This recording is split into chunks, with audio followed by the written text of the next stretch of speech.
Hello, this is a spoiler-free guide to Darkest Dungeon. I don't use mods and I don't recommend you either, especially since most mods are skins for half-naked women. Always remember that God does not approve this.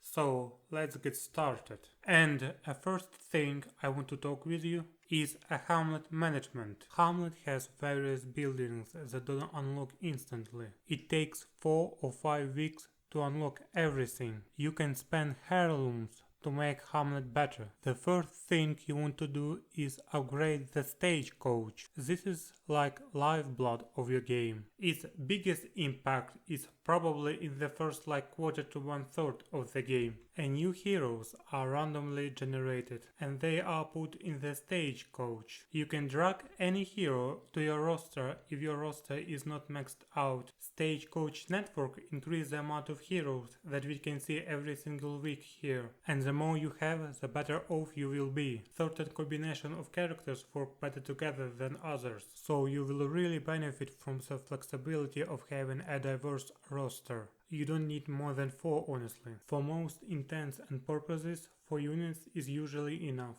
Until super late game. Hero Barracks increases your roster size. Upgrade it whenever your roster starts to limit you. For experienced recruits, you have to have Guild Hall and Blacksmith powered up in order to make use of this. The Blacksmith and Guild. It's so important to upgrade your character skills and equipment to make sure that your heroes have the best chance of surviving. You always have to make sure that you are upgrading your stuff and staying on top of this, because one of the most common way how new players kill the character is they don't have their gear and their skills maxed out. They just send people into harder missions and they cannot keep up with the damage that they can take. And they also cannot do enough damage to end fights quickly. So remember, levels means almost nothing without the gear to match. Sanitarium allows you to treat bad quirks, treat diseases and log positive quirks. This is also the place where you want to invest your builds the most in the first place. Spend your heirlooms at treatment library and patient cells to reduce the cost of sanitarium quirk treatments and to increase the amount of heroes to be treated at once.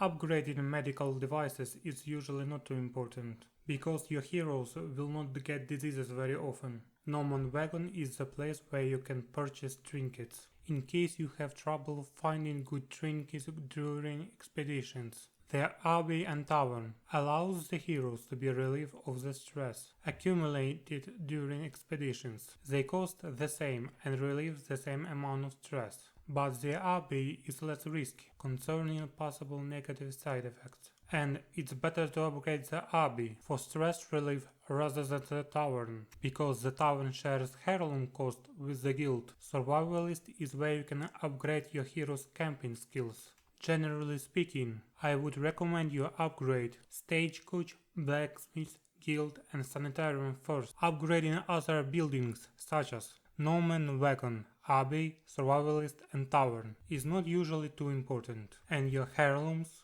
are probably better spent elsewhere. Tavern I would recommend upgrade the last one, or don't upgrade at all. When you have limited amount of gold, prioritize with the negative quirks you want to eliminate. It's easy to fall into the trap of trying to eliminate it all, your negative quirks as soon as you get them. Most perks are relatively insignificant, but definitely target the removal of forced interaction quirks and the ones that reduce combat stats as quickly as possible. Sometimes a low-level hero will return from their expedition stressed out, maybe diseased, or with an array of debilitating personality quirks. You can spend a few weeks and several thousand gold on treating them, or you can send them on their way. It's sometimes better to just get rid of low-level heroes who can't take the pace, rather than spend a ton of resources on getting them back into service and adventure. So here is the map.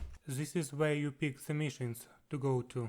The mission's objective, difficulty and size are generated randomly, with size and especially difficulty being weighted depending on the heroes of current roster.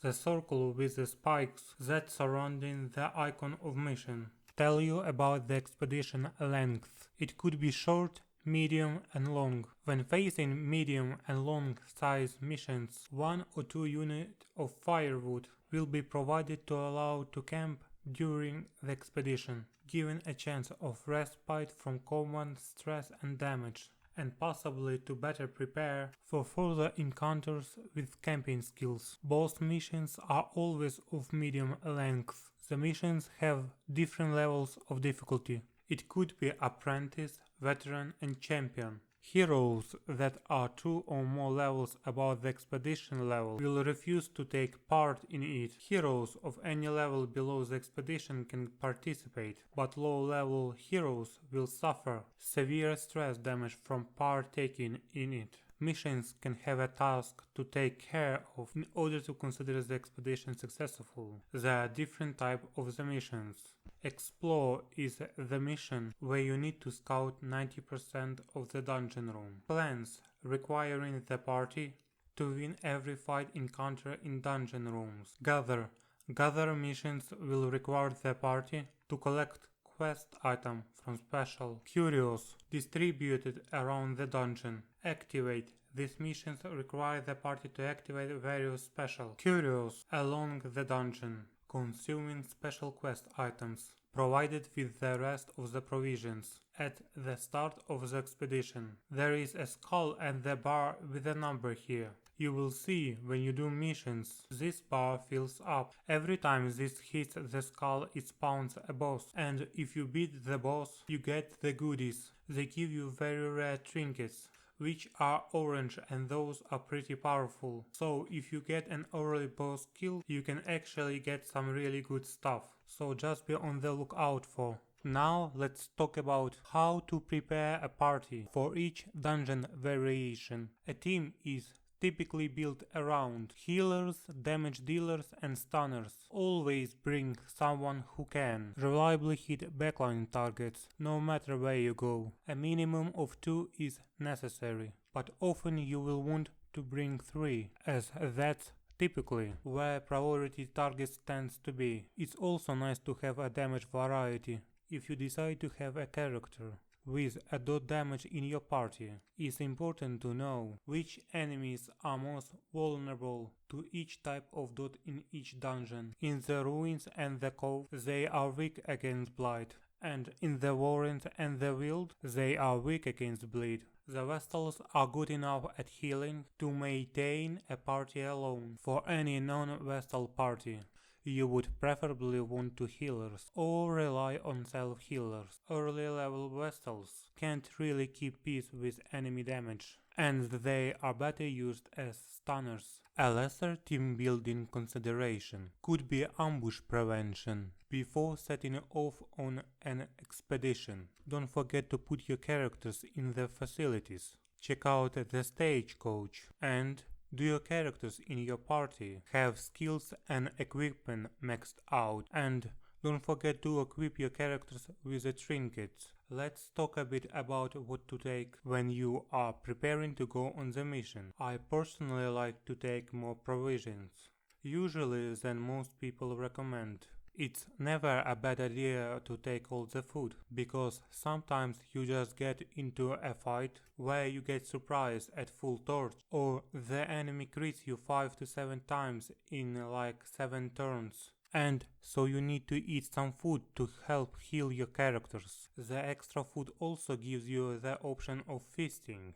when you are at camp, which also helps a lot. The baseline, regardless of a region that I'm going to, I take 8 torches, 2 shovels, 1 or 2 keys and all food, and the rest depends on where am I going, and also depending on the length of the mission. I multiply this by ×2 if it's a medium mission, or ×3 if it's a long mission. If you drop your torchlight to 0, it gives a bonus to the loot you collect, but it makes everything significantly harder as a trade-off. When you are still new and getting used to the game, stick to 75 plus light instead. Skip curios initially. clearing the dungeon of all enemies as your main focus. Then snuff your torch and loot the curios. The game does not generate loot until the moment it's interacted with, so you can cheese the snuff torch benefits.